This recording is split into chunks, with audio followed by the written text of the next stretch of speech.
narasumber mengenai analisis pasar online serta penerapan model bisnis startup.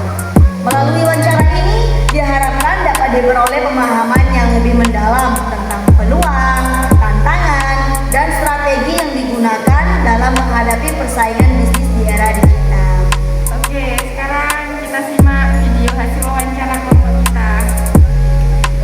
Mohon izin Ibu mengganggu waktunya, izin mewawancarai mengenai usaha Ibu.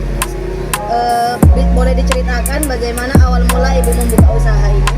Oke, awal mula usaha cireng gemoy ini dulu saat saya masih seneng-senengnya bikin-bikin karena camilan-camilan anak-anak saya. Kemudian kok ada ide, kenapa gak dijual gitu kan ya. Saya coba-coba dijual ke tetangga suka, kemudian saya beranikan diri untuk menjual online. Kemudian setelah saya jualan online, beralihlah ke jualan ke kantin sekolah.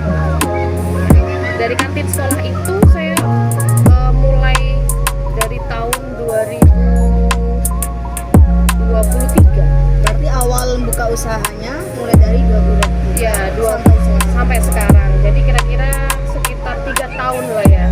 Nah, 1 tahun pertama itu mulai memasuki promosi ke teman-teman, ke rekan kerja. Kemudian masuk ke kantin sekolah. Jadi saya tuh mikirnya gini, kenapa kok nggak ke kantin sekolah? Kita kan makanan ini kan disukai sama kalangan remaja gitu loh. Apalagi sekolah saya kan SMK.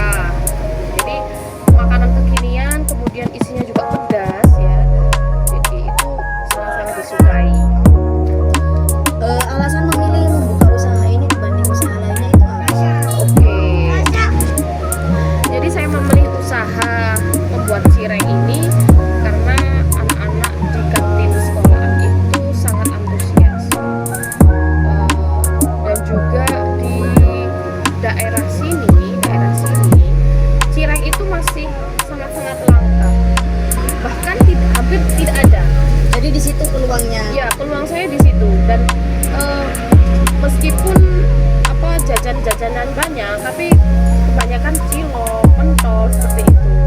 Tetap yang pedas-pedas ya yang disukai. Nah, saya pikir kok nggak kita buka di rumahan gitu kan. Berarti awal sasarannya itu untuk anak-anak SMA di kantinnya.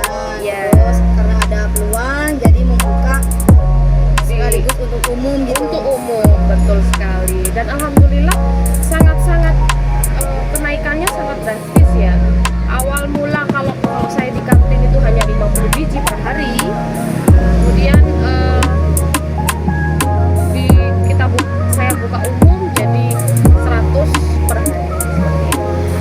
Dalam menjalankan usaha sehari-hari biasanya promosinya itu lewat aplikasi apa aja? Oke. Awal mulanya saya masih di WA ya. Di story status ya, status WA.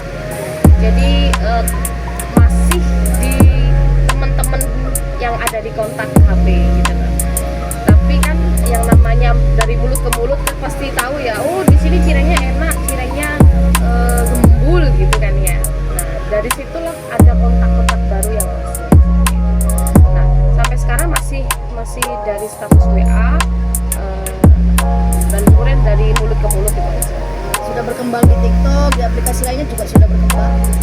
Kalau TikTok saya sudah ada, cuman memang